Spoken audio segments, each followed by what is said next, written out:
صفحہ 329 سورۃ الفرقان آیت نمبر 60۔ 329 صفحے پر سورۃ الفرقان کی آیت نمبر 60۔ اعوذ باللہ من الشیطان الرجیم، بسم اللہ الرحمن الرحیم۔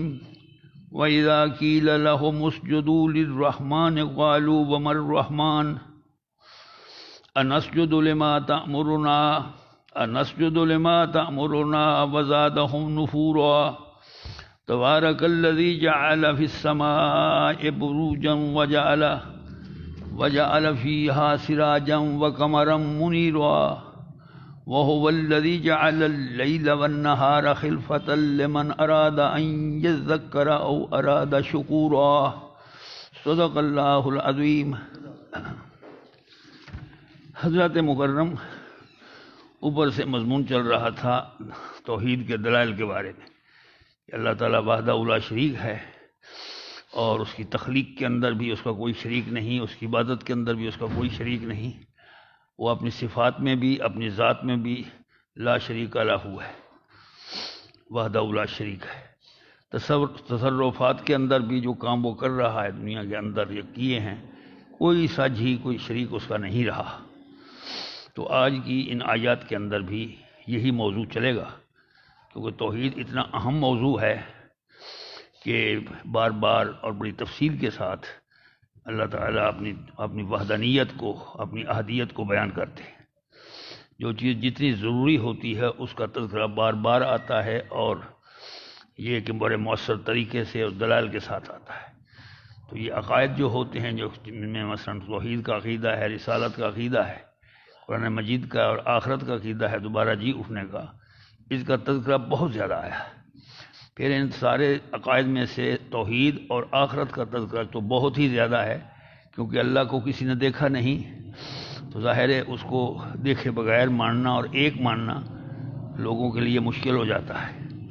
اس لیے لوگوں نے دیکھنے کے لیے اس کے لیے مجسد اور مجسم وہ بنا رکھے ہیں، مجسمے بنا رکھے۔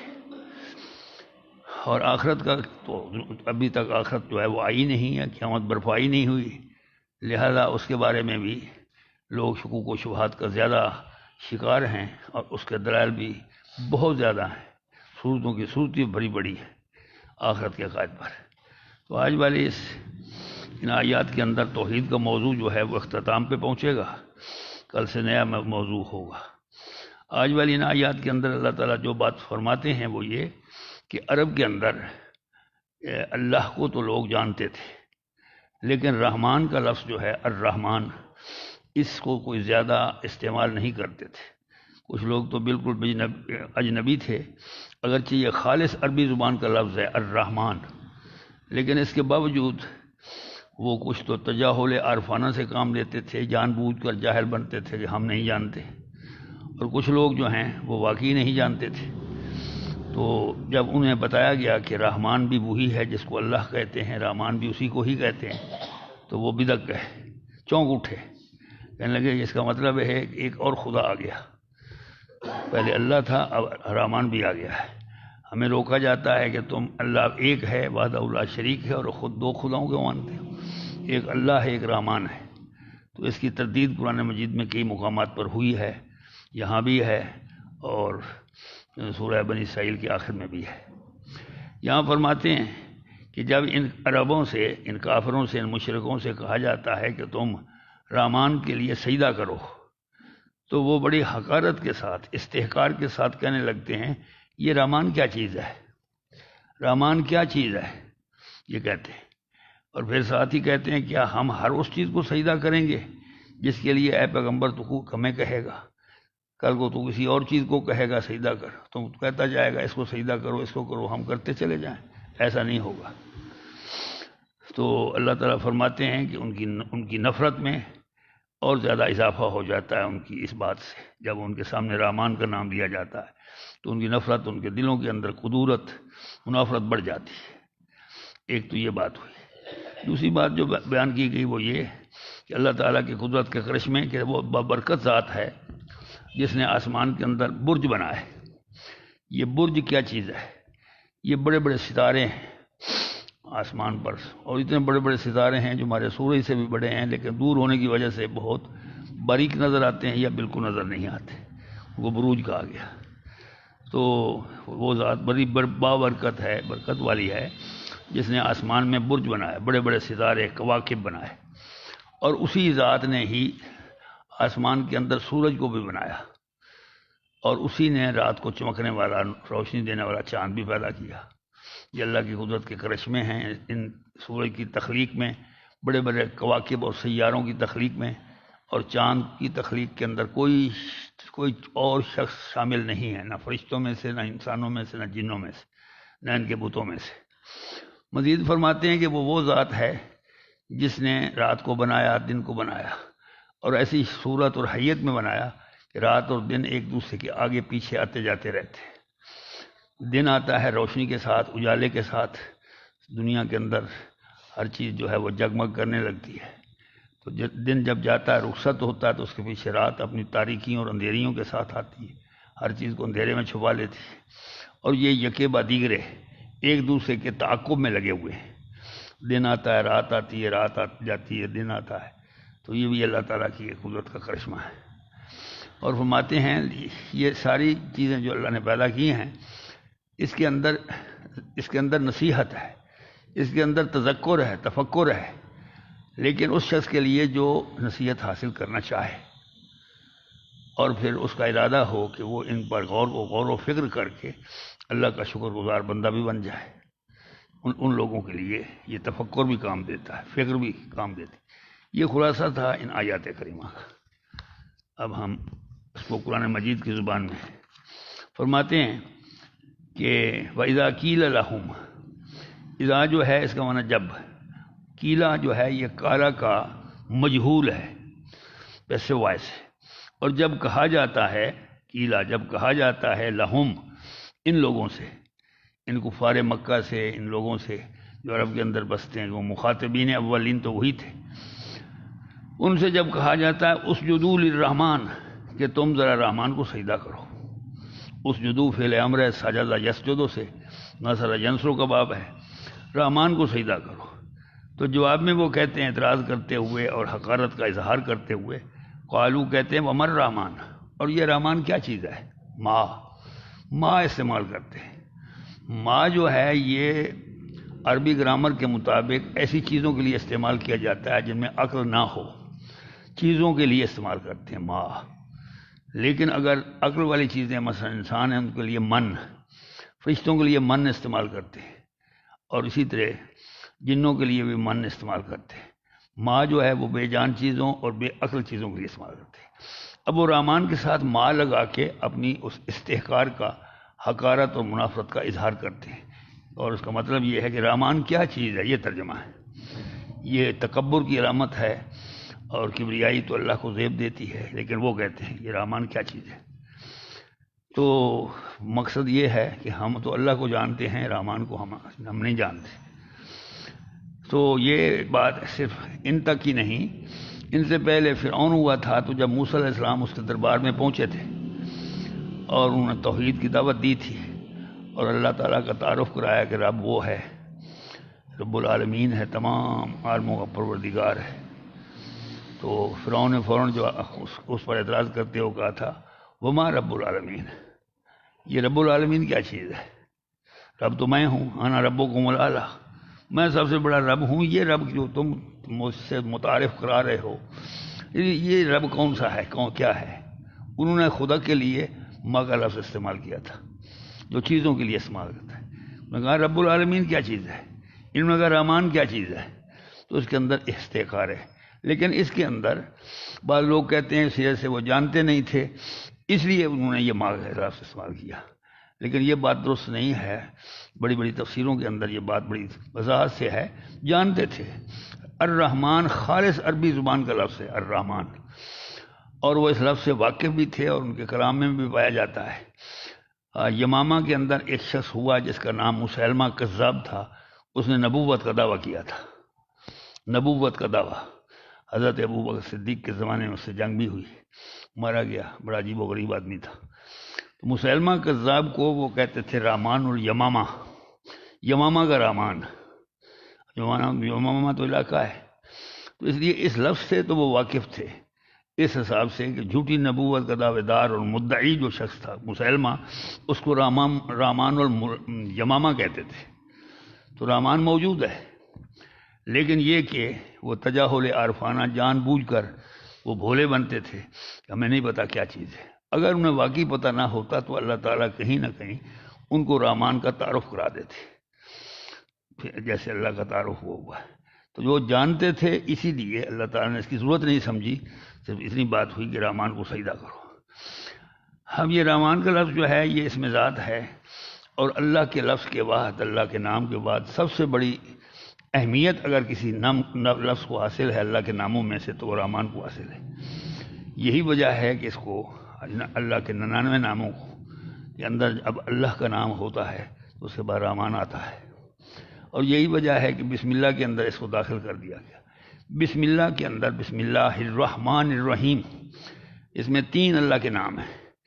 ایک اللہ ہے، بسم اللہ ہے، یہ اللہ کا ذاتی نام ہے، قرآن مجید میں سب سے زیادہ یہی استعمال ہوا ہے، 2698 بار استعمال ہوا ہے، 2698، 2698 پوری قرآن مجید کے اندر۔ بعض صورتوں میں نہیں بھی ہوا، لیکن بعد میں تو ایک ایک آیت کے اندر 5 بار بھی استعمال ہوا ہے۔ مثلا 28ویں پارے کی پہلی آیت جو ہے سورۃ مجادلہ کی، اس کے اندر اللہ کا لفظ 4 دفعہ استعمال ہوا ہے۔ تو یہ اللہ کا لفظ تو ذاتی ہوا۔ اس کے بعد جو ہے وہ رحمان آ گیا، بسم اللہ الرحمن، رحمان کے نام سے۔ تو رحمان کا لفظ جو ہے وہ رحمت سے ہے، رحمت سے، اور رحیم پھر آتا ہے اس کے بعد الرحمن الرحیم، رحیم بھی رحمت سے ہے، تو رحمان بھی رحمت سے ہے۔ رحمان کا وزن فعلان ہے، اور یہ مبالغے کا صیغہ ہے جس کے اندر ایگزیجریشن پائی جاتی، مبالغہ، بہت زیادہ رحمت۔ ایسی رحمت اس ذات میں، اللہ کی ذات میں رحمت ہے رحمان کے حوالے سے کہ وہ ہر چیز پر حاوی ہے، ہر چیز پر طاری ہے، ہر چیز اس کے اندر گھری ہوئی ہے۔ اللہ کی رحمت وسیع ہے۔ اور رحیم کے اندر بھی وہ بھی مبالغے کا صیغہ ہے، لیکن وہ فعیل کے وزن پر ہے، بہت رحم کرنے والا۔ رحمان کے اور رحیم میں جو فرق ہے وہ یہ کہ رحمان کا لفظ جو ہے وہ اللہ کے سوا کسی اور کے لیے استعمال نہیں کیا جا سکتا، جبکہ رحیم کا لفظ استعمال کیا جا سکتا ہے، جیسے سورہ توبہ کے آخر میں آیا بالمومنین رؤوف الرحیم، میں مومنوں پر تو نبی اکرم صلی اللہ علیہ وسلم جو ہیں وہ رؤوف اور رحیم ہیں، شفیق بھی ہیں، رحم کرنے والے بھی ہیں۔ تو اللہ کے نبی کو بھی رحیم کہا گیا ہے، انسان بھی رحیم ہو سکتا ہے، لیکن رحمان جو ہے وہ کوئی نبی، کوئی فرشتہ نہیں ہو سکتا، وہ صرف اللہ کی ذات۔ ایک فرق تو یہ ہوا۔ ایک فرق یہ ہے کہ رحمان کے بارے میں علماء تفسیر نے بیان کیا کہ رحمان جو ہے اس کے اندر رحمت بے پایاں ہے، بے انتہا ہے، بے حد و حساب ہے، اور وہ دنیا کے لیے ہے۔ دنیا کے اندر ہر قسم کی چیزیں، ہر قسم کی مخلوق پائی جاتی ہے، بندوں میں بھی، انسانوں میں سے بھی نافرمان بھی ہیں، فرمان بردار بھی ہیں، جنوں میں سے نافرمان بھی ہیں، فرمان بردار بھی ہیں، تو سب پر اللہ کی رحمت ہے۔ کسی کافر کو بھی اللہ بھوک سے نہیں مارتا، اس کو بھی روزی دیتا ہے، منافق کو دیتا ہے، مشرک کو دیتا ہے جو اس کے ساتھ شریک ٹھہراتا ہے۔ اس لیے رحمان کی صفت جو ہے وہ دنیا میں استعمال ہوتی ہے، رحمان کا لفظ۔ اور رحیم جس کے اندر رحم پایا جاتا ہے وہ آخرت کے لیے رکھا ہے۔ آخرت کے اندر کافروں، مشرکوں، ان لوگوں کا کوئی حصہ نہیں ہوگا، وہ اللہ کی رحمت سے محروم رہیں گے، دوزخ کے عذاب میں جھونک دیے جائیں گے۔ اور رحمت کا جو رحمت ہے یہ مسلمانوں کے لیے مختص ہو کے رہ جائے گی، وہ جنت میں جائیں گے۔ سلام قولا من رب الرحیم، سورہ یاسین میں آیا کہ اللہ تعالیٰ قیامت کے دن اہل جنت کو مخاطب کر کے کہے گا السلام علیکم یا اہل الجنہ، اے جنت والو تم پر اللہ کا سلام ہو، سلام قولا من رب الرحیم۔ یہ یہاں رحیم کا لفظ آیا ہے، تو مختصر یہ ہے کہ رحمان دنیا کے لیے اور رحیم آخرت کے لیے۔ تو رحمان صرف اللہ کے لیے اور رحیم دوسروں کے لیے بھی استعمال کیا جا سکتا ہے، دونوں رحمت سے۔ اب یہ رحمان کا لفظ جو ہے یہ بھی قرآن مجید میں آیا ہے، لیکن یہ 57 بار آیا ہے، 57، اور رحیم جو ہے وہ 114 بار، یعنی دگنا آیا ہے، دگنا، 57 دگنا 114، اور جو ہے اللہ وہ 2698 بار۔ لیکن عجیب اتفاق ہے کہ دونوں تینوں نام جو اللہ کے ہیں جن کی تعداد جو ہے وہ 19 پر تقسیم ہو جاتی ہے۔ 2698 کو آپ 19 پر تقسیم کریں تو پورا ہو جائے گا۔ 57 کو 19 پر تقسیم کریں تو 3 جواب آتا ہے، 19 کو 3 سے ضرب دیں 57، اور 19 کو 5 سے ضرب دیں تو 114 بنتا ہے۔ یہ 19 کیا ہے؟ 19 کے لفظ کا قرآن مجید کے اندر بڑا عمل دخل ہے۔ مثال کے طور پر اس کے جو اب حروف ہیں اس کو 19 حروف کہا گیا، اور جو پہلی وہی 5 آیتیں اتری تھیں اقرأ بسم ربک الذی خلق، اس میں 19 کلمات ہیں، اس کے اندر حروف 76 ہیں جو 19 پر تقسیم ہو جاتے ہیں۔ قرآن مجید کے اندر صورتیں 114 ہیں، اور 114 پھر 19 پر تقسیم ہو جاتا ہے۔ بسم اللہ الرحمن الرحیم بھی 14 ہیں، 114۔ سورۃ برات کے شروع میں نہیں ہے لیکن ایک سورت میں 2 بار بھی آیا ہے، لہذا 114 ہوئے۔ تو وہ بسم اللہ کی تعداد جو ہے وہ بھی 19 پر تقسیم ہو جاتی ہے۔ اور بھی بہت سے عجائبات ہیں 19 کے حوالے سے۔ جہنم پر 19 فرشتے ہیں جو جہنم کے اندر دوزخیوں کے ساتھ ڈیل کریں گے، ان علیہا 19، اس پر 19 فرشتے ہیں، سورۃ مدثر میں آیا۔ تو اس لیے 19 سے لوگوں نے جو باتیں اخذ کی ہیں عجیب و غریب قسم کی، حیرت انگیز قسم کی، وہ بڑی عجیب و غریب ہیں۔ آج اتنی باتیں کافی ہیں، پھر کبھی تفصیل ہوگی۔ تو فرماتے ہیں کہ جب ان سے کہا جاتا ہے کہ تم رحمان کو سجدہ کرو تو قالو کہنے لگتے ہیں ومن رحمان، یہ رحمان کیا چیز ہے؟ اور پھر کہتے ہیں انسجدو، کیا ہم سجدہ کریں؟ سوال کے لیے آتا ہے، کیا ہم سجدہ کریں؟ لما تامرنا، اے پیغمبر جس کو آپ حکم دیں، تامرو امرا یامرو امر سے ہے، اے پیغمبر جس کو آپ حکم دیتے جائیں ہمیں، ہم اس کو سجدہ کرتے چلے جائیں۔ انسجدو لما، کیا ہم سجدہ کرتے جائیں لما تامرنا، جس چیز کو آپ ہمیں حکم دیتے جائیں تو ہم سجدہ کرتے جائیں، ہم سر بسجود ہوتے جائیں؟ یہ کیا کون سی کوئی تک کی بات نہیں ہے، ہم صرف اللہ کی بات جانتے ہیں۔ وزادہم نفورا، اللہ تعالیٰ فرماتے ہیں کہ زادہم، اس بات نے، ان کی یہ جو انداز ہے اظہار کا اور نفرت کا، اس بات نے ان کے اندر نفرت کا اضافہ کر دیا۔ زیادہ یزید و زیادہ کرنا، ہم میں نہ ان کے، نفرت میں بڑھا دیا ہے، زیادہ کر دیا۔ نفور یہ مصدر ہے، نفور نفرت سے، منافرت بھی استعمال ہوتی ہے، مخالہ کا باب ہے، تو اس کا معنی نفرت کے اندر انہیں ان کو بہت آگے کر دیا۔ نفرت تو پہلے بھی ان کو ہے دین سے، اسلام سے، نبی سے، اسلام اور اس کے احکام سے، لیکن اس بات سے جو یہ کہتے ہیں کہ مر رحمان، کہ رحمان کیا ہے، کیا چیز ہے، اس سے ان کی نفرت مزید بڑھ گئی ہے اور وہ بدکتے ہیں۔ اب یہ اس سے ایک لفظ بنتا ہے نفور سے استنفار، استفال کا باب ہے جس کا معنی بدک جانا، کسی چیز سے نفرت کرتے ہوئے بدک کر پیچھے ہٹ جانا، بھاگ جانا، قریب نہ آنا، اس کو استنفار۔ اور اس سے ایک لفظ بنتا ہے مستنفر، جو بدک جائے، بھاگ جائے۔ قرآن مجید سورۃ مدثر کے اندر آتا ہے، اللہ تعالیٰ فرماتے ہیں فما لہم، کیا ہو گیا ان مشرکین کو، ان کافروں کو ہو کیا گیا؟ یعنی تذکرات مورزین، کہ قرآن مجید کو دیکھتے ہیں تو مورزین اعراض کر لیتے ہیں، منہ ادھر کر لیتے ہیں۔ ہو گیا کیا؟ قرآن مجید تو ان کی ہدایت کے لیے، ان کے فائدے کے لیے، ان کی اصلاح کے لیے، ان کی عاقبت بنانے کے لیے، دنیا سنوارنے کے لیے آئی ہے، راہ ہدایت بتانے کے لیے کتاب آئی ہے، لیکن ان کا کیا حال ہے؟ فما لہم ان تذکرات مورزین، کہ جب یہ تذکرہ یعنی قرآن مجید جو ذکر کی کتاب ہے، نصیحت کی کتاب ہے، اس کو دیکھتے ہیں مورزین منہ پھیر لیتے ہیں۔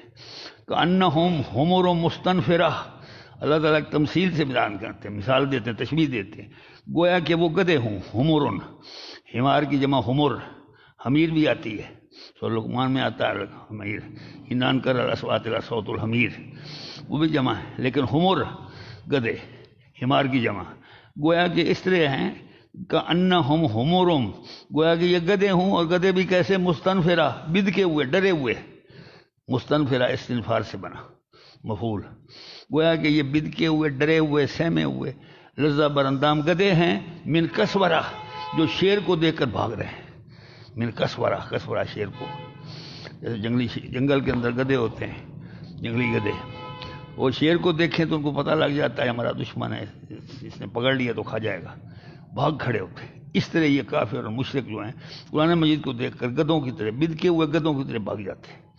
یہ قرآن مجید نے استعمال کیا نفور سے، مستنفرہ سے۔ اگلی بات جو فرمائی وہ فرمایا کہ تبارک اللہ دی، یہ سورت شروع ہی تبارک اللہ سے شروع ہوئی تھی۔ تبارک کا یہ تبارک و تبارک کا تفاعل کا باب ہے، میں نے برکت سے لیا گیا ہے، بڑی بابرکت ذات ہے۔ ہم نماز میں بھی پڑھتے ہیں بسم اللہ سبحانک اللہم و بحمدک و تبارک اسمک، اے اللہ تیرا نام بابرکت ہے، تبارک اسموں کا، تبارک کا اسموں کا، تیرا اسم تیرا نام جو ہے بڑا برکت والا ہے، اور اللہ کا نام برکت والا نہیں تو اور کس کا نام برکت والا ہوگا؟ اسی لیے بسم اللہ پڑھ کر، جس میں 3 اللہ کے نام ہیں، اس کو کھانا ہو تو بسم اللہ الرحمن الرحیم، کوئی کام شروع کرنا ہو تو بسم اللہ الرحمن الرحیم، پانی پینا ہو بسم اللہ الرحمن الرحیم، نیا سوٹ کپڑے پہننے ہیں تو بسم اللہ الرحمن الرحیم، تو اس میں برکت آ جاتی ہے۔ اس لیے یہ فرمایا کہ 3 نام، ایک چھوڑ 3 نام، تو بسم اللہ کی برکت اپنی جگہ۔ حکم ہے ہمیں سم اللہ کا نام لے کر کھانا شروع کیجیے، وَقُلْ بِيَمِينِكَ دائیں ہاتھ سے کھائیے، وَقُلْ مِمَّا يَلِيكَ اپنے سامنے سے کھائیے، دوسرے کے آگے سے نہیں، اپنے سامنے سے کھاؤ۔ برتن بڑا ہے، مل کر کھا رہے ہیں 4-5، تو اپنے سامنے سے کھاؤ، دوسروں کے سامنے سے اٹھا کے مت کھاؤ، یہ آداب بتائے۔ تو فرماتے ہیں کہ تبارک برکت والی ذات ہے، بابرکت ذات ہے۔ کون؟ الذی وہ جو جعل فی السماء بروجا، جس نے آسمان کے اندر بروج بنا دی ہے۔ بروج برج کی جمع ہے، ابراج بھی اس کی جمع آتی ہے، لیکن قرآن مجید میں ابراج نہیں ہے، بروج ہے۔ ایک سورت بروج ہے، والسماء ذات البروج، قسم ہے اس آسمان کی جو برجوں والا ہے۔ علماء نے اس بارے میں کئی معنی لکھے۔ برج کا معنی قلعے جانتے ہیں آپ، یہ قلعہ جس کو کہتے ہیں، فورٹ انگریزی میں کہتے ہیں، کیسل، تو اس کو کہا گیا برج۔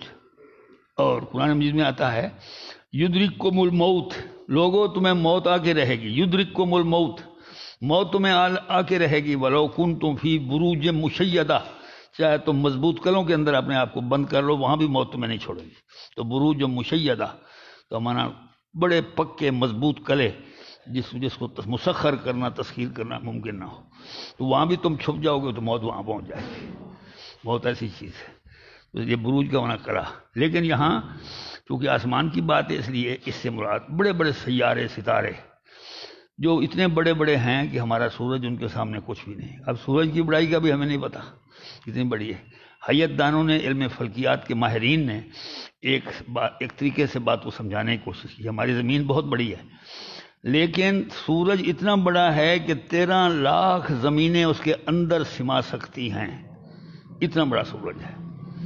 سورج اتنا بڑا ہے کہ 13 لاکھ زمینیں اس کے اندر، اس کے پیٹ میں سما سکتی ہیں۔ اب اس سے اندازہ لگا سورج کتنا بڑا ہے، اور سورج سے کتنے بڑے سیارے، ستارے جو ہیں وہ ہیں، اور وہ اپنے اپنے مداروں میں ہیں، لیکن وہ اتنے دور ہیں، اتنے نوری سالوں پر ہیں کہ ہمیں وہ نقطے نظر آتے ہیں یا سرے سے نظر ہی نہیں آتے دوربین کے بغیر۔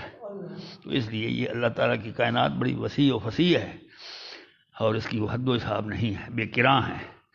تو اس لیے فرمایا کہ اس نے، وہ بابرکت ذات ہے جس نے آسمان پر بروج، بڑے بڑے ستارے جس کو کواکب کہتے ہیں، کوکب، وہ بنائے۔ اور قرآن مجید میں بروج کا لفظ استعمال کیا گیا ہے، وَلَقَدْ جَعَلْنَا فِي السَّمَاءِ بُرُوجًا، اور بلا شبہ ہم نے آسمان کے اندر بروج بنا دی ہے، وَزَيَّنَّاهَا لِلنَّاظِرِينَ، اور ہم نے ستاروں سیاروں سے دیکھنے والوں کو کے لیے آسمان کو مزین کر دیا، زیناہا للناظرین، کہ جو دیکھیں رات کو آسمان صاف ہو، آپ چمکتا ہوا آسمان، آپ کو چھت چمکتی ویسے جیسے اللہ نے کمکمے لٹکا رکھے۔ ہم بھی اپنی چھت کو خوبصورت بنانے کے لیے اس میں آپ دیکھیں کمکمے لگے ہوتے ہیں چھت کے اندر، تو اللہ تعالیٰ نے یہ بڑے بڑے، یہ چھوٹے چھوٹے ہیں، یہ فیوز ہو جاتے ہیں، وہ فیوز نہیں ہوتے۔ تو اس طریقے سے اللہ نے اپنی چھت کو، آسمان کی چھت کو خوبصورت بنایا، زیناہا للناظرین، دیکھنے والوں کے لیے۔ اور پھر وحفظناہا، اور ہم نے پھر آسمان کی حفاظت فرمائی ہے کہ حفظناہا من کل شیطان الرجیم، ہر راندہ درگاہ شیطان سے، کہ جن اوپر چڑھتے تھے مالا اعلیٰ کی خبریں سننے کے لیے آسمان پر، تو ان فرشتوں کو مقرر کر دیا، ڈیوٹی لگا دی، سیکورٹی، اللہ تعالیٰ کے پاس سیکورٹی فرشتوں کی ہوتی ہے، جیسے ہمارے ہاں سیکورٹی ہوتی ہے، تو اس کی ڈیوٹی لگ گئی۔ اب کوئی شیطان، کوئی جن اوپر چڑھتا ہے تو فرشتہ جو ہے وہ اس کو ان ستاروں سیاروں سے وہ لے کر، مگر اس کے پیچھا کرتے ہیں، اس کے پیچھے دوڑتے ہیں اور اس کو یا تو ہلاک کر دیتے ہیں، راکھ کر دیتے ہیں، یا زخمی کر دیتے ہیں۔ تو اس طرح کوئی نہیں جاتا۔ یہ ٹوٹنے والے ستارے جو ہوتے ہیں ان میں سے کچھ ایسے ہوتے ہیں، کچھ ویسے ٹوٹتے ہیں۔ لوگ اس پر اعتراض کرتے ہیں کہ وہ ٹوٹنے والے ستارے جو ہیں اس کی یہ وجہ ہوتی ہے، وہ اتنا قریب آ جاتے ہیں ذرے کہ وہ زمین کی کشش ان کو کھینچ لیتی ہے، اور وہ جب تیزی سے نیچے آتا ہے تو ایکسلریشن کی وجہ سے، رفتار کی وجہ سے وہ آگ کی ایک لکیر میں نظر آتی ہے۔ وہ ٹھیک ہے، وہ بھی ہوگا، لیکن اصل جو اللہ تعالیٰ نے حفظنا، ہم نے آسمان کی حفاظت فرمائی کس سے؟ من کل شیطان رجیم، فمان استرق کیا سے انا من استرق السمع، جس نے چھپ کر چوری سے، اس طرح کا چوری سے چھپ کر فرشتوں سے آنکھ بچا کر کوئی جن اوپر چلا گیا، اس نے بات وہاں سے سن لی، فاتبعہ شہاب مبین، تو اس کے پیچھے ایک چمکتا ہوا ستارہ اس کا پیچھا کرتا، اس کو جلا کے رکھ دیتا۔ یہ بات کئی جگہوں پر آئی ہوئی ہے، یا یہ صورت جو ہے غالباً صورت ہجر ہے، جی ہجر کے اندر۔ تو اس طرح یہ اللہ کا نظام ہے۔ تو سورج دو باتیں ہوئیں، ایک تو آسمان کو خوبصورت بنانا، اور ایک شیطانوں کو، جنوں کو بھگانے کے لیے۔ رجوم الشیاطین بھی آیا ہوا ہے، شیطانوں کو رجم کرنے کے لیے، سنسار کرنے کے لیے ان کے لیے آتا ہے یہ۔ تو اللہ تعالیٰ نے آسمان کے اندر برج بنا دی ہے، لیکن برج کا ایک اور ترجمہ بھی کیا گیا ہے جو یونانی دیو مالا سے آتا ہے، وہ یہ کہ پورے آسمان کے 12 حصے کر دیے گئے، 12 حصوں میں تقسیم کر دیا، اور ان میں سے ہر حصے کو برج کہا جاتا ہے۔ اور سورج جب چلتا ہے تو تقریباً 2.5 دن رات کا مطلب 24 دن 48 اور 12 60 گھنٹے، 60 گھنٹے جو ہے وہ ایک برج کے اندر گزارتا ہے۔ ان برجوں کے نام جو ہیں وہ کیا ہیں؟ ان برجوں کے مختلف نام ہیں مختلف زبانوں کے اندر۔ مثال کے طور پر ایک مثال میں دیتا ہوں کہ ایک برج کا نام عربی میں اسد ہے، شیر۔ اب اسی کو انگریزی میں لائن کہتے ہیں، اسی کو یونانی میں لیو کہتے ہیں، اسی کو ہندی زبان میں سنگ کہتے ہیں۔ سنگ شیر کو کہتے ہیں۔ یہ سکھوں کے ساتھ سنگ لگا ہوتا ہے تو وہ شیر کا لگا ہوا تھا، سنگ منا سکھ، سنگ منا شیر، تو وہ سنگ اس کو کہتے ہیں، اسد کو سنگ۔ اسی طرح ایک ہے اس کو کہتے ہیں سرطان۔ اب سرطان جو ہے وہ ایک برج کا نام ہے، لیکن اس کو پھر کینسر کہتے ہیں، پھر اس کو کیکڑا بھی کہتے ہیں، پھر اس کو دوسرے نام بھی دیتے ہیں، کرک بھی کہتے ہیں، ہندی میں کرک کہتے ہیں۔ تو مختلف نام ہیں مختلف ملکوں کے۔ تو وہ 12 برج جو ہیں ان کو، وہ 12 برج جو ہیں وہ اس سے مراد ہے کہ ان 12 برجوں کو بنا دیا۔ ہم نے کیا کیا کہ برجوں کے ساتھ اپنی قسمت وابستہ کر دی، اپنی تقدیر وابستہ کر دی۔ یہ فلاں برج میں پیدا ہوا ہے، جوزا میں ہوا ہے، متھن میں ہوا ہے، اسد میں ہوا ہے، کرک میں ہوا ہے، سنگ میں ہوا ہے، فلاں فلاں فلاں، اس کی قسمت ایسی ہے۔ پھر اس کا فالنامہ آ جاتا ہے، پھر اس کی جناب زندگی کا ذائقہ آ جاتا ہے۔ یہ ہم نے اس کو پیشہ بنا لیا۔ یہ سب بکواس ہے۔ ہماری قسمت جو ہے وہ یا تو اس بندے کے ہاتھ میں ہے جو جس کی وہ قسمت ہے، یا پھر اس سے بھی زیادہ اللہ کے ہاتھ میں ہے۔ یہ برجوں والی باتیں جو ہیں یہ ساری بکواس ہیں، واہیات ہیں، بیہودہ خرافات ہیں، ان سے بچنے کی ضرورت ہے۔ وہ تو اللہ کی مخلوق ہے۔ اللہ کی مخلوق ہماری قسمتوں کا حال کیسے جانتی ہے؟ اللہ کی مخلوق ہماری قسمت کیسے بنا اور بگاڑ سکتی ہے؟ علامہ اقبال نے تو فیصلہ کر دیا تھا شعر کے اندر کہ ستارہ کیا میری تقدیر کی خبر دے گا، ستارہ کیا میری تقدیر کی خبر دے گا، وہ خود فراخی افلاک میں ہے خار و زبوں۔ ستارہ میری قسمت کا کیا پتہ بتا سکتا ہے؟ ستارہ بیچارہ تو خود دھکے کھا رہا ہے آسمان کی پہنائیوں اور فراخیوں میں، کبھی ادھر سے ادھر جاتا ہے، کبھی ادھر سے ادھر جاتا ہے، اس کو تو اپنی منزل جو ہے اس کی طرف رواں دواں ہے، تو چلتا ہے اللہ کے حکم سے چلتا ہے۔ لیکن ہماری قسمت کے ساتھ اس کا کوئی، یہ جو ہم کہتے ہیں نا اس کا قسمت کا ستارہ گردش میں، یہ غلط ہے۔ اس کی قسمت کا ستارہ گردش میں، تھینکس ٹو آور سٹارز، ہم انگریزی میں کہتے ہیں، ہم اپنے ستاروں کا شکریہ ادا کرتے ہیں، کوئی اچھی بات آ جائے تو خوش قسمتی۔ یہ سب شرک ہے، تھینکس ٹو آور سٹارز۔ یہ کیا ہے؟ ہم اپنے ستاروں کا شکریہ ادا کریں، اللہ کا شکر ادا کرو۔ زبان نہیں چلتی، ستاروں کا اور برجوں کا شکر ادا کرتے ہیں اور اللہ کے شکر ادا نہیں کرتے، بڑی عجیب بات ہے۔ تو اس لیے توحید سکھائی جا رہی ہے کہ بروج اللہ کی مخلوق ہے، خواہ وہ 12 برج ہوں، خواہ وہ سارے بڑے بڑے کواکب ہوں، خواہ کوئی اس کے محل اور قلعے ہوں، جو بھی ہیں جیسے بھی ہیں، وہ سب کے سب آسمان میں اللہ نے بنائے، اور وہ بڑی برکت ذات ہے۔ مزید اللہ تعالیٰ نے وجعل فیہا سراجا، اللہ نے اس آسمان کے اندر سورج بھی بنا دیا۔ سراج، سراج کے معنی سورج، سراجا ہر چمکدار چیز کو بھی کہتے ہیں، سورج بنا دیا۔ وقمرا منیرا، اور قمر چاند کو کہتے ہیں، اور چاند بنا دیا منیرا۔ منیر، انارا ینیرو انارتن، نور سے بنا ہے، تو مانا منیر نور پھیلانے والا، روشنی پھیلانے والا۔ چاند کے لیے یا تو استعمال ہوا ہے ضیاء، یا پھر نور استعمال ہوا ہے، نور، کیونکہ چاند کی روشنی مدھم ہوتی ہے، ٹھنڈی ہوتی ہے، وہ آنکھوں کو تکلیف نہیں دیتی، اس لیے اس کو یا تو نور کہا گیا ہے، یا پھر اس کو منیر کہا گیا ہے، اور یا کبھی ضیاء کہا گیا ہے۔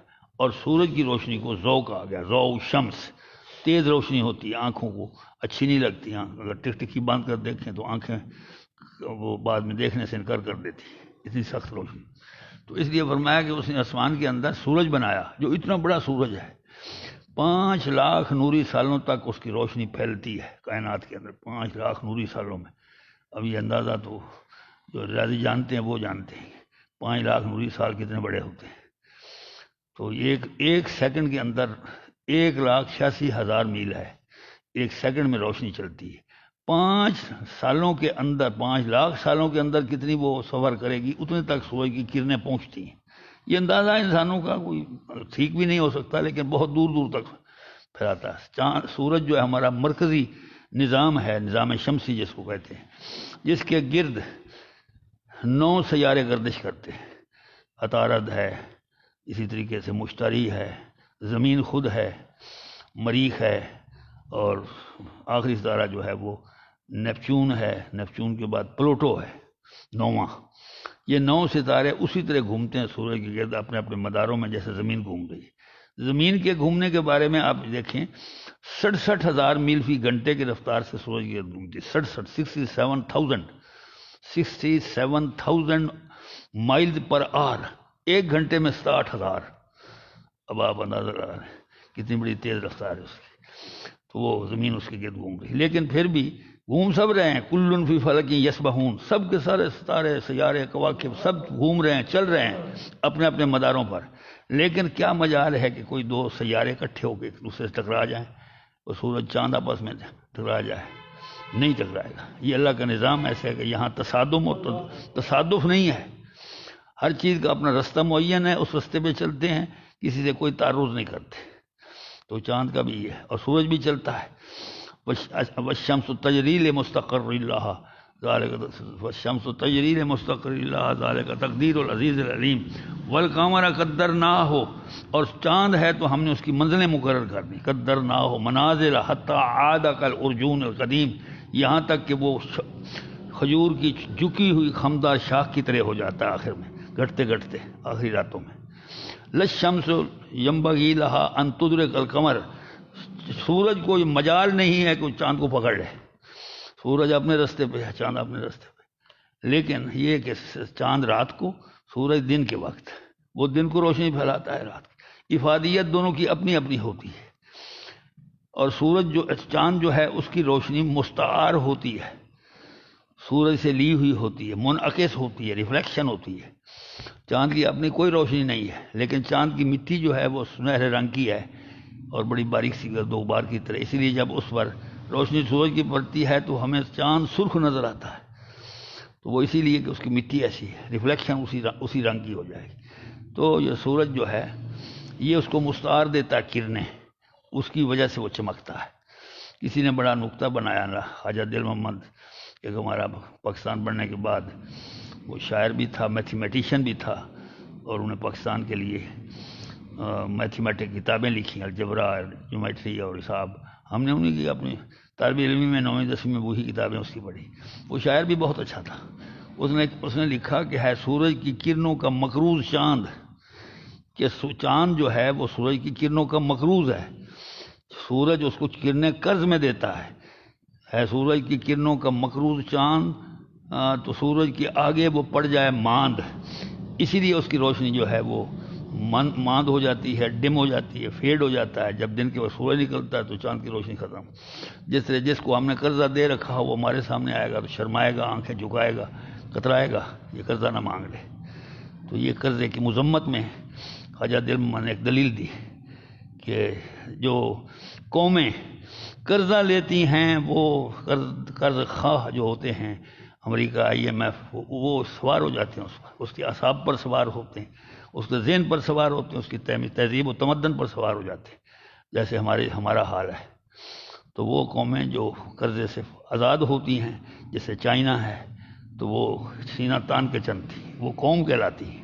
ہم قوم نہیں ہیں. کوئی کہے پاکستانی قوم کی تو ہم جو ڈیفینیشن ہے اس میں پورے نہیں اترتے. قوم نہیں ہم، بس یہ کہنے کو کہہ دیتے ہیں پاکستانی قوم ہے نہیں. چائنا قوم ہے، ترکی قوم ہے. تو فرماتے ہیں کہ اللہ تعالیٰ نے سورج پیدا کر دیا، وقمرا منیرا، اور روشن چاند، نورانیت اور چاندنی پھیلانے والا چاند پیدا کر دیا. مزید وَهُوَ الَّذِي، اور وہ ذات ہے، جعل اللیل، جس نے رات کو بنا دیا، والنہار، اور دن کو. اور بنایا کیسا؟ خلفتاً. خلفہ، خلف میں نہ پیچھے، بیک.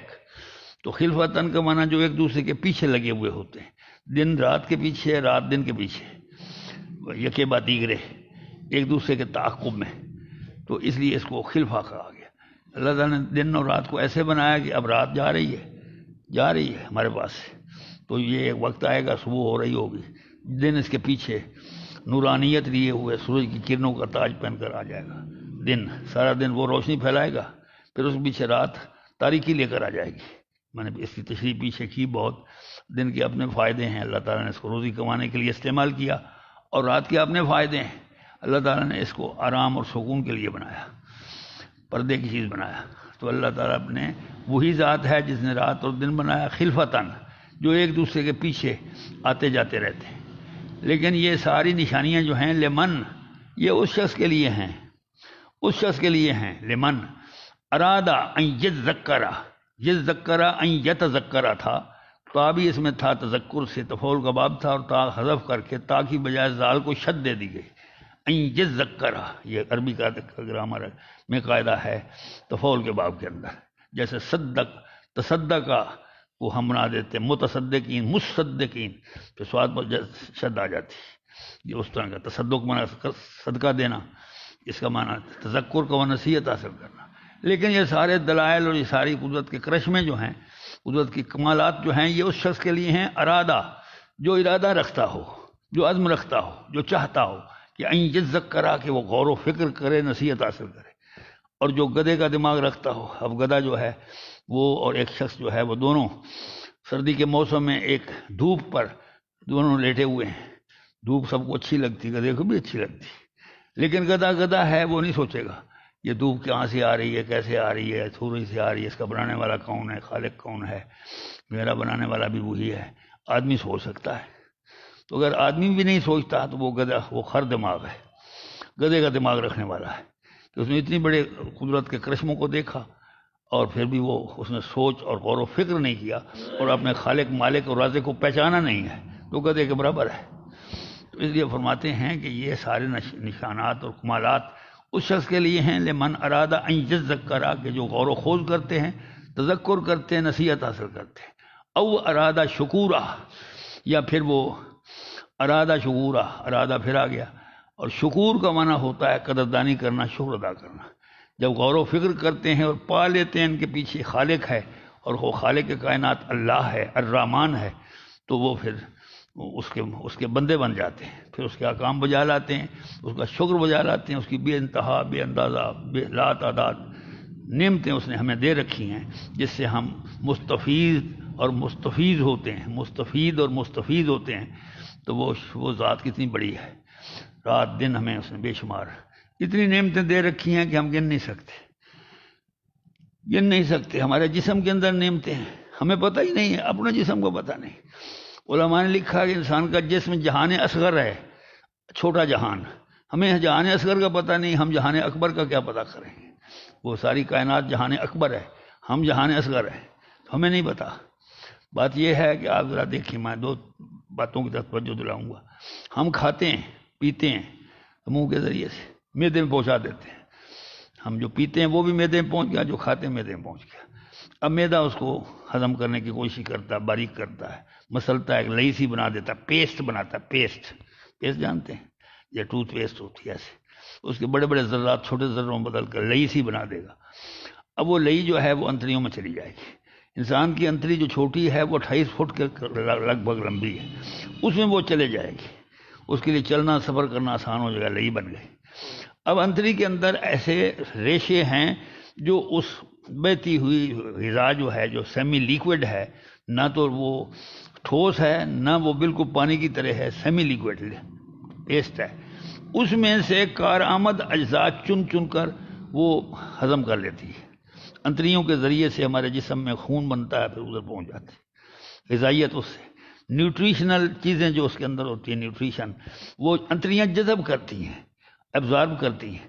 اب انتڑیوں کے وہ جو ریشے اندر کی طرف لگے ہوئے ہیں، جس کو جیسے تولیے کے ہوتے ہیں ایسے، یا بکرے کی انتڑیاں کو اندر سے آپ چیر کر دیکھیں تو کیسے ہوتی ہے، تو وہ اس کو کس نے بتا دیا کہ یہ کارآمد ہے اور یہ بیکار مادہ ہے؟ یہ کس نے بتایا؟ کیا ہم اس پروسیس میں ہم شامل ہوتے ہیں؟ ہم تو میتے میں اتار کے فارغ ہو گئے، اب ہمیں اس کے بعد کچھ پتہ نہیں. اب وہ اس میں سے کارآمد مادے جو مفید ہیں ہماری غذائیت، جس پہ ہماری بقا کا دار و مدار ہے، وہ چوس لیتی ہیں، اور باقی جو فضلہ ہوتا ہے، بیکار مادہ ہوتا ہے، وہ چھوٹی انتڑی سے پھر بڑی انتڑی میں جاتی ہے جو تقریباً 7 فٹ لمبی ہے، اور پھر اس کو خارج کر دیا جاتا ہے ضرورت کے وقت. تو آپ دیکھیں کہ یہ ایک پروسیس. ایک اور پروسیس، گردے آپ دیکھیں، سارا خون ہمارا گردش کرتے ہوئے گردوں میں سے گزرتا ہے. اب خون کے اندر مختلف زہریلے مادے ہوتے ہیں، کیمیکلز ہوتے ہیں، یوریا ہے، یورک ایسڈ ہے، وغیرہ وغیرہ، بہت سی چیزیں جو انسان کی صحت کو نقصان دیتی ہیں. دماغ میں پہنچ جائیں تو اس کا دماغ مختل ہو جائے گا. اب وہ گردوں سے گزرتا ہے، اور وہاں ایسا پروسیس موجود ہے، اس خون کو پیوریفائی کیا جاتا ہے خالص، اور اس میں سے وہ مادے نکال لیے جاتے ہیں. اب بتائیں مجھے کہ گردے کو چیر کر دیکھا ہے آپ نے اندر سے، تو اس کے اندر جو کیا مشینری لگی ہوئی ہے کہ خون اس کے پاس سے گزرتا ہے تو اس میں سے یورک ایسڈ بھی الگ کر لیتا ہے، یوریا بھی الگ کر لیتا ہے، دوسرے نمکیات جو ہوتے ہیں وہ بھی الگ کر لیتا ہے، بعض اوقات رنگ بھی الگ کر لیتا ہے جو غیر ضروری رنگ ہے. تو ہمارا پیشاب کبھی پیلا، کبھی سفید، کبھی کچھ، یہ ساری باتیں ہو رہی ہوتی. تو گردوں کو کس نے بتا دیا کہ یہ چیزیں اٹھا کے تم نے یوریٹر کے ذریعے سے اس میں بلیڈر میں بھیجنے ہیں، مثانے میں بھیجنے ہیں، اور مثانے میں اکٹھا ہو کے اس کو خارج کر دیا جاتا ہے. یہ نظام آپ دیکھیں ذرا کیسا، یہ ہمارے کھانے سے متعلق ہے. اور وہ 9-10 نظام ہمارے جسم میں ایسے ہیں جو ایک سے بڑھ کر ہے. کہیں دماغ کا نظام ہے، کہیں اعصاب کا نظام ہے، کہیں ہڈیوں کا نظام ہے، کہیں تنفس سانس لینے کا نظام پھیپھڑوں کا، کہیں خون کے دوران خون سرکولیٹری بلڈ سسٹم ہے.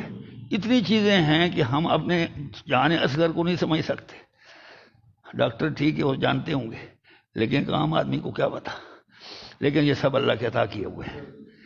تو اس لیے اللہ تعالیٰ فرماتے ہیں کہ تم اگر وہ شخص چاہتا ہے کہ میرا شکر گزار بندہ بنے، شور و فکر کرے اور مجھے پانے کی عزم رکھتا ہے، تو وہ پا سکتا ہے. اور یہ قدرت کے کمالات اس کے لیے کافی ہیں. تو یہ باتیں تھیں، اور اس پہ ہمیں غور بھی کرنا چاہیے، کیونکہ قرآن مجید ہمیں غور و خوض کا، تفکر کی دعوت دیتا ہے، تفکر کی دعوت. اب ان آیات کا ترجمہ ایک بار پھر سماعت فرما لیں. فرماتے ہیں وَإِذَا قِيلَ لَهُمْ، یہ آیت سجدے کی آیت ہے، اور سجدہ تلاوت واجب ہوتا ہے. جو شخص خود پڑھے اس پر بھی سجدہ ہے، جو سنے اس پر بھی سجدہ ہے، خواہ اس کو سمجھ آئی ہے یا نہیں آئی، چاہے وہ توجہ سے بیٹھا تھا یا توجہ سے نہیں بیٹھا تھا، سجدہ اس پر واجب ہے. پڑھنے والا اس کو بتایا بھائی تمہیں سجدہ ہو گیا. اب آپ سب کو، میرے سمیت سب کو سجدہ ہے. بعد میں اس کو ادا کر لینا یا گھر جا کے. وضو شرط ہوتی ہے، جو نماز کی شرط ہے سو اس کی شرط. اور سجدہ جو ہے وہ آپ کو آتا ہے، بہت سے آتے ہیں سجدے، مار دفعہ بتا دیتا ہوں. سجدہ تلاوت اس کو کہتے ہیں. 14 سجدے کل ہیں قرآن مجید میں، 14 اتفاقی. فرماتے ہیں وَإِذَا قِيلَ لَهُمُ اسْجُدُوا، اور جب کہا جاتا ہے ان لوگوں سے اسجدوا للرحمن، رحمان کو سجدہ کرو. قالوا، تو جواب میں کہتے ہیں وَمَا الرحمن، اور یہ رحمان کیا چیز ہے؟ أَنَسْجُدُ، کیا ہم سجدہ کرتے چلے جائیں، لما تأمرنا، ہر اس چیز کو جس کا تو ہمیں حکم دیتا ہے. اے نبی، جس کا تو ہمیں حکم دیتا جائے گا ہم سجدہ کرتے جائیں گے، جس کا نام لو سجدہ کرو سجدہ کرو. اللہ تعالیٰ فرماتے ہیں وزادہم نفورا، اور یہ بات ان کو نفرت میں بڑھا دیتی ہے، اس سے ان کی نفرت بڑھ جاتی ہے۔ تبارک الذی بابرکت ہے وہ ذات جعل فی السماء بروجا، جس نے آسمان پہ برج بڑے بڑے ستارے پیدا فرما دیے، وجعل فیہا سراجا وقمرا منیرا، اور آسمان کے اندر ایک چمکتا ہوا سورج اور ایک روشنی دینے والا چاند بنا دیا۔ وہو الذی، اور وہ ذات ہے جعل اللیل، جس نے رات بھی بنائی، والنہار، اور دن بھی، خلفتاً، جو ایک دوسرے کے آگے پیچھے آتے جاتے رہتے ہیں، لمن ارادہ، یہ سارے قدرت کے کمالات، یہ جو کرشمے ہیں قدرت کے، یہ اس شخص کے لیے ہیں من ارادہ ان یذکر، جو نصیحت حاصل کرنا چاہے، او ارادہ شکورا، یا پھر اس کا ارادہ ہو کہ اللہ کا شکر گزار بندہ بن جائے۔ اب یہ رحمان کے بارے میں آگے آتے آئیں گی، عباد الرحمان شروع ہو رہے ہیں، اس کی بات کل ہوگی انشاءاللہ۔ اللہ تعالی ہمیں قرآن پڑھنے، سمجھنے اور عمل کرنے کی توفیق عطا فرمائے۔